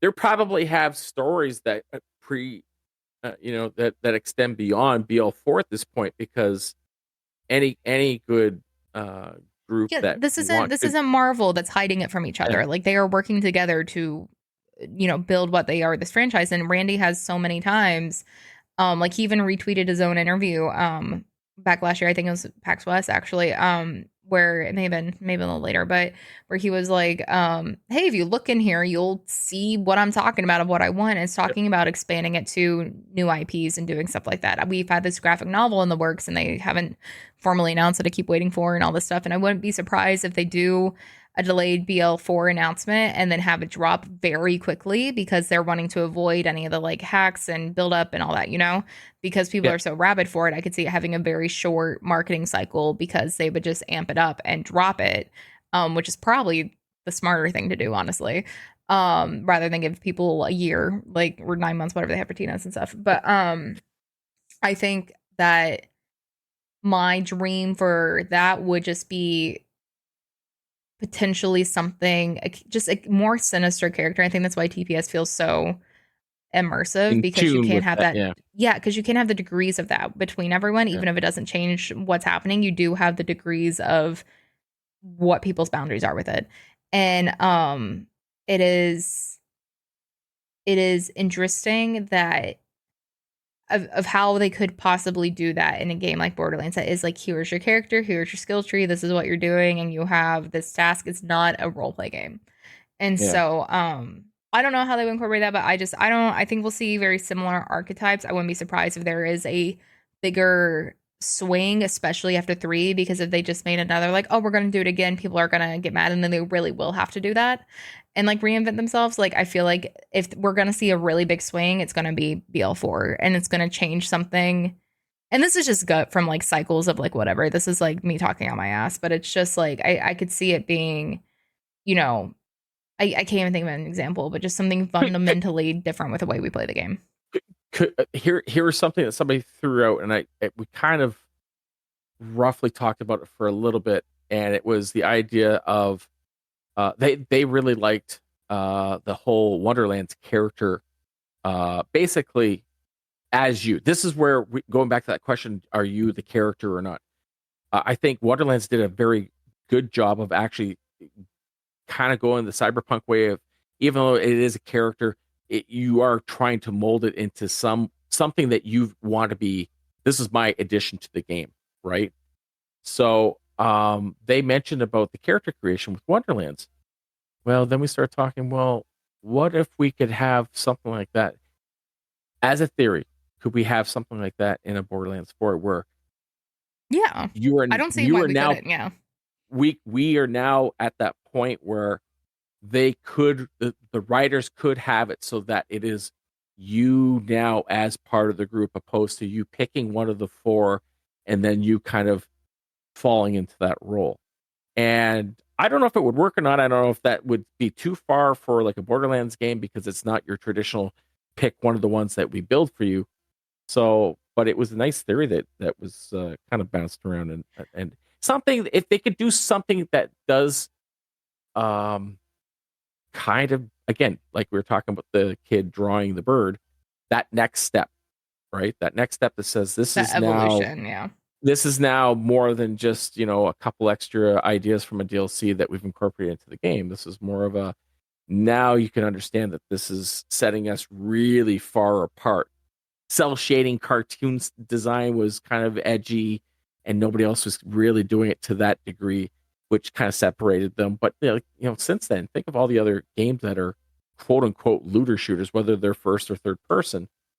And Borderlands, I think, it needs to always be that one that's always a little bit different than the rest. And it's always had the quirky writing and the innuendos, the cartoonish graphics, the vivid characters, and then the countless millions and millions of items to customize. So Yeah, for sure. For sure. I could see it. I mean, I could see it. I don't think Borderlands has the best track record of having people relevant in cutscenes and big moments that I think people would just get pissed about. I would love that to change. But I don't, yeah, I don't know how people react to it. It's a cool concept. It's a cool concept because I do think Wonderlands did that really well. I do. It's I know it's a different game. At least we've talked about that before, where they really should be kind of separate. But the idea of adding something that might make it a little bit more, again, unique. And then think of how do you do cosplay when there's all the varieties of options? Because you're just going to do main characters anyhow, storied characters, so you wouldn't.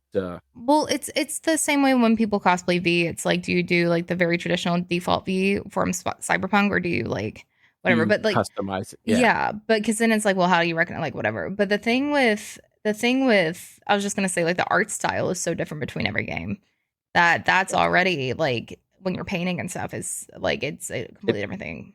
Do you think we'll get more of a less cartoony version with BL4, or do you think that they'll try it? Because they have, again, that also because of the technology for when each game drops, things have improved. But I think it'll be cartoony. I think they're in a sweet spot with their art style right now, and it would be in line with both New Tales and Wonderlands.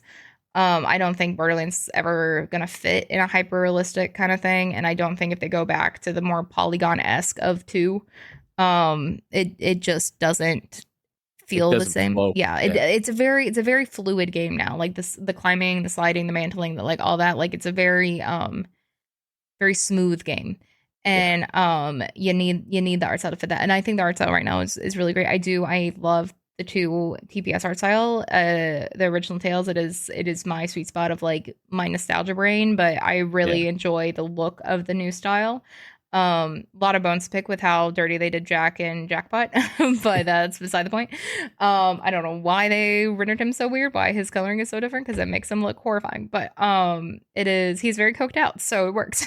But Hey.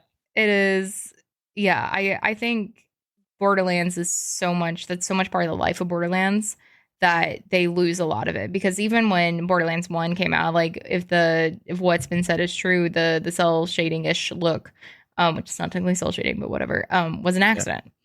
And same with the numbers on the screen for the damage and things like that. Like, all this were bugs. And happy accidents. Yeah, and that's what made it different from just just another shooter out there, like some kind of like barren ways cool, like kind of mystical thing. Like, it wouldn't have done the same thing. Borderlands, even when they haven't played it, people recognize Borderlands cosplays because they get the style of it. And I think that is it brings people in. It looks different. I think people are really fatigued on just everything looking great. I love really hyper realistic games. They blow my mind. They all unless you go, the character, you're like, a lot of times now there's so many out that I'm like, I don't know which one of the 4 I'm thinking of right now. I can't tell them apart. They're all kind of looking the same. Yeah. So it's a nice thing to, again, smaller community but unique. Unique Great indeed. game, and comparatively, if you look at ratios and that, does well sales wise and hang time in gameplay and hours I and mean, I stuff. think it's one of the only profitable like big games left that isn't an online battle pass kind of thing. Yeah. Like there are not many games that do what Borderlands do, which is why I'm always like floored when it's, I think people forget just how much content we got for 3. Oh, Um like there's so much content in 3. and And but it's not. It's look. There's lots of content in a lot of different games. Patch wise or the seasonal stuff. But just think of the quality of that content. That's the thing that sets it apart. Is that yeah, each one of those could have been a game by itself with just enough the more to each events one. could have been paid events. Like it's Yep. insane. Yep. This And tattoo is and so itchy right now. I'm sorry. I'm like saying that's okay. it is so Did you have your what is it called? I had it on mine and I can't think of the stuff anymore. There was a hydro of something. the aquatat thing. So my Whatever artist it's told me to called. never use that ever with it. I'm like, cool, got it, because that's what I've used in all my other tattoos. So having, he's like, nope, don't Yeah. touch it. I'm like, great, but no, I had the second skin like the Sandoderm on till Oh, okay. Tuesday, and so I'm in the just like generic lotion phase, and I forget because it's not scabbing a lot. It's like very very well healing, but I forget because it's just like it's fine line, so it's not just like my whole arm Yeah. solid, don't touch my arm, and so I just like don't feel it, so I keep going to like scratching. And why is this? I'm like, oh my god, Oh, like, so I'm just trying so hard. So I'm so like, no, is it done as is, or are you putting some coloring in, or no. So it's done as no? is, but we may expand it to like the other side of the arm kind of thing and like go down because I was gonna be like, oh, this is a game sleeve, and I'm like. He was like, well, there's plenty of room to expand. I'm like, I don't know what you're thinking of, you crazy bitch, but I love you. And so that, but I may do a similar, I may have him design a Bioshock one for the other arm. I'm thinking about it because he was so That's so good. badass. He's so good, and Bioshock's such a good aesthetic. But I mean, it's this tattoo's literally everything I could have ever wanted more. It's I, fucking gorgeous. I, and if we're gonna give another PSA out, because I think this will be like the third or fourth one at this point. Hey, folks, This is a make sure pre-chance. if you're gonna get a tattoo, do your research, do your homework, get to a quality one. It's worth every Oh, penny. it's so And worth trust it. me on that. It's absolutely worth it. I have plenty of tattoos done, and the one I got in a mall 12 years ago, I still feel raised and is blurred, and you can't read anymore. Like it is, yeah. Do your homework. Yeah. I need to balance my. If you're gonna do that, I need to put one on my other shoulder, but I want to put a personal one. I don't know if I want to put another game one up on my shoulder, but I feel like I'm kind of off right now, and I'm a Libra, so everything has to be in check. No, So same. That's been my thing with tattoos, where this is my first like image tattoo. It's definitely my first big one, but I have 5 others, but they're all like ping ponged up and down my body to like feel yeah, balanced. And now I'm like, well, and the saving now grace I is get I have one yep. inner bicep and one inner wrist one on my, or kind of like side wrist on my left arm, and this is all my right bicep. And so I'm like, okay, there's still like something, but I'm like, oh god, I like It's not enough. it doesn't look. Like, yeah, I'm like maybe the next one I'm talking about is like, well, if I instead of getting a sleeve on the other arm, I get like a thigh piece, like the side left thigh piece, so it's like my right arm is done, and then my thigh's done, and then that may be balanced enough. And it'll be balanced. Yeah. Yeah, See, I'm totally like that. So I'm like, yeah, I need something on the other shoulder, but yeah. uh, all the suggestions, it's like, I don't know if like I love the bandit because the bandit to me is kind of that universal symbol of Borderlands. Anyhow, if you put Claptrap, Moxie, or a bandit mask, you know that you've got yourself probably a good chunk of people that recognize Johnny on the spot that it's a Borderlands property. I mean, vault symbol, baby. Vault symbol, I saw, so that was the thing I wanted to do. So you heard that I had to. One of my St. Jude donation levels was to do some waxing. Yeah. So my bright idea at one point was, and I asked my wife very bravely. I said, "Okay, look, hon, there's a good chance I'm gonna have to do a live waxing on my stream." And I said really quickly, right after she started to look at me, I was like, "But it's for St. Jude." So it was like covering the bases, like you can't say no. You This can't is say for no. the It's for kids. charity. It's for the kids. Yep. So I caught that right before I got, the Scolded. actual look. Like, Yeah. yeah. So I asked her to get me these wax strips. I had the bright idea of actually doing like Moxie did the when he shaved his calf, vault symbol in his calf.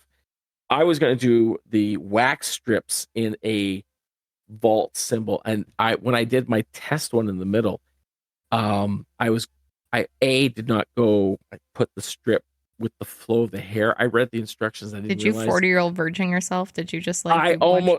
almost did it. It didn't. I didn't push it down hard enough, and I was already sweating profusely because I was so nervous to do this that only I miss all tugged, the but good streams. it was awful. I ended up opting because it hurt so much, and people were finally screaming on my chat, "Put the strips north and south, not east to west." Yeah. And when I did the first one, and it tore everything off in that one spell swoop, I don't know.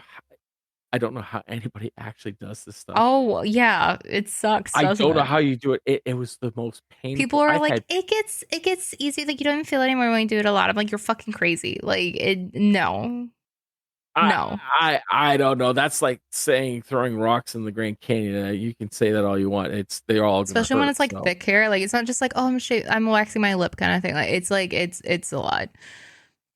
I was gonna do a vault symbol on my chest, but I chickened out after the pain kind of threshold. I realized my pain threshold was that bar is set so low that no, I'm not gonna do that vault symbol. But I would do something on my shoulder. I just don't know. It would have to be maybe more symbolic. Maybe it needs to be just the vault symbol. Like, do you have a vault symbol? You do, right? So I asked for Elpis and Helios, and then he designed this, and I was like, holy shit. So there is a little vault symbol Okay. on the inner arm now. It was not initially the plan, but yeah. No, but you had one, so I had him my next before. one- Yeah, so this is now Yeah. just like, yeah. Yeah, so I'm thinking now, do I do a vault symbol? Like, what would be a good suggestion for a character one? Like, I don't know. I don't play Zero, so I play Moe's. I could have Moe's on my shoulder. Yeah, but then it kind of looks like a Russian tattoo, and which is like fine, but like it just people again, it goes Well, back to people not knowing Moe's. You just yeah, like that's yeah, true. it's like That's true. yeah, you have like Yeah. her hat. Next thing you like, know, next thing I'm in a Russian gang. I don't know how I got in there, but you just get all these invites. Like at any of the 3 vault hunters, you just have like a vague thing of whatever, and then you get a random cult invite because all of them look just vague enough without their identifying stuff. No, I'll think on this. Guys, if you listen to this episode, come tell me what you think Pask should get. And then I'll tell them the bad ones and it'll be great. It'll be great. I'll ask. I've got it. My artist is really good, and he does exceptional color because it's minimalist, which I like. It pops better. But Yeah, that's why I ended up not doing color in this one.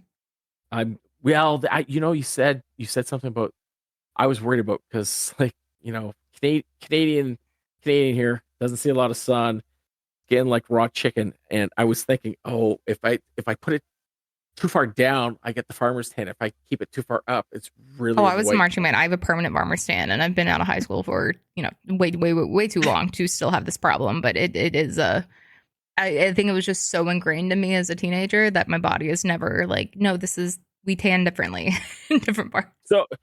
So if you were to do the tattoos over again, now obviously you've got an excellent one now, but if you were just like clean slate, start anew, would you craft it knowing that you were going to do multiple ones, or would you be the same where it'd be like the one and I might be done because maybe that's perfection and I can't replicate that again? I mean, if we're talking just all my general tattoos, I mean, like I was again way too like what people think and this, and they have to have all this meaning and like whatever. Like I like my tattoos, they mean something to me, but like it's just like I would be much more like, no, I'll get that thing you wanted. But at the same time, I'm glad I didn't because then it left me for like this, because there were so many that I wanted, and so I feel like I could be happy with like if I just had this piece, like keep it forever. Like it's truly phenomenal, and I probably wouldn't say that about any of my other tattoos. Like, I don't hate them. I don't want them gone. It's just, they're text. They're what they are. And so I wish history markers that, I wish I could have like go back and like change where they were. So it would be easier to be like, I'm going to make a sleeve on this. You know what I mean? Yeah. But I wanted somewhere they could be like hidden. And now that I'm not doing that obviously anymore, it's just like, okay, like, let's go. But yeah, I don't know. It's a good question, but I don't know. There's literally nothing I would change about this one. It is Yeah. It's mint. It's like to me, it's like when I if you've ever, that feeling you get, there's those tingles that when you hear music, when someone's singing and you get that like shiver of awe. Yeah. When I heard that you had gotten your tattoo, and then you posted the pictures on your socials, I got those tingles like, oh my god, that is so fucking well done. And then I'm doing that. Don't compare. It's No, same. totally different. It's different parameters, but it was that one of those feelings of like, Well, oh my goodness, it is Jesselyn, so well Jesselyn done. messaged me and was like, "You have the coolest Borderlands tattoo I've ever seen, and I have 6 Borderlands tattoos." Like, I just said, I'm Yeah. like, no, like, it is. That's what I told him when he brought it out. I was like, this is more than I ever could have like even imagined. Like, I hadn't seen the design till I got there, and like, dude, when he started shading Helios and he wasn't even done, I like was getting emotional. I had to stop watching him because I was just like, how is this still getting more? Because the drawing he showed me didn't have it shaded. He told me it would be shaded, but like it didn't have even all the details. So even that, I was like, oh my god, this is amazing. And I was like literally when I took off the Sanderm, dude, because it's healing. I'm gonna do like a shoot when it's like done healing and like put on like Instagram and stuff because it's not there yet. When I took off the Sanderm, I noticed Jack has fucking Adam's apple detail. Like, this is fine line work. I don't know how the fuck. This is a So tiny picture of Jack. how many hours in total for this? 7, yeah. Oh, yeah. And that was including getting there though, and like he made me like coffee and we like sat and talked about and stuff. So we started like an hour in, but like yeah, so like probably 6 hours of active like needle on skin, and then Yeah. an hour cleaning up Crap and all stuff. that. Yeah. That's awesome. I don't know. You've raised the bar to the point where I might just need to just put my wife and kids' names on my other shoulder. No, no, get it. It's so good. It's so good. Like literally nothing makes me happier than seeing people's like passion Oh, tattoos. They're so good. it's I guess it's that permanent step um to like the cosplay in real life. You're putting I some kind need of I need extra. the record to show I did not know, nor did I ask Hyperion logo or Jack to be in this tattoo. And both ended up in it. And that's I didn't seek that out. The fact that I have a Hyperion logo tattooed to my arm now is a little on the nose, but I think it's fate. Everything happens for a reason, Exactly. I think this is a right? beautiful, beautiful note to end on Yeah. after all the rage. Everything happens for a Oh, reason. everything All happens for a reason, all and my rage. I You know were a I'm gonna lovely, pleasant cosplay, Canadian. and I'm gonna You're cosplay, and I gotta listen to the stories more. At some point, we're gonna have like a little sit down, and I want you to just basically So pen you to want to hear paper. a story, eh? I want you to give me the whole The Marcus story. treatment. Yeah, I need you to just teach me everything, so I will. I can appreciate it even It's better. okay. You got Thank to you. come back though because I was supposed to talk to you about Fortnite. So it's Yeah. fine. You will convince me at some point. You can tell Joe that I'm already convinced. I just need like the thing in my brain. Well, Hey, once I start Fortnite, we can do like maybe we'll get Mystique on too, and then the three of us and can argue at Fortnite. It'll be great. that'd be awesome. We're gonna do a little sing off song now. Thank you for joining the DLC Required podcast. You can find it on Spotify or on Apple or anywhere you get your podcast stuff. And now we go. 3, 2, 1. Speaking line, you are awesome. Speaking line, you are awesome. Speaking line, you are awesome. Stay awesome, Speaking Lion. I I think that's just a made that up. Grammy award winning song. Honestly, And I anybody can will play it on Twitch. I'll allow it. I will commission you to make the jingle. Please not. I'll pay you Amazing. not.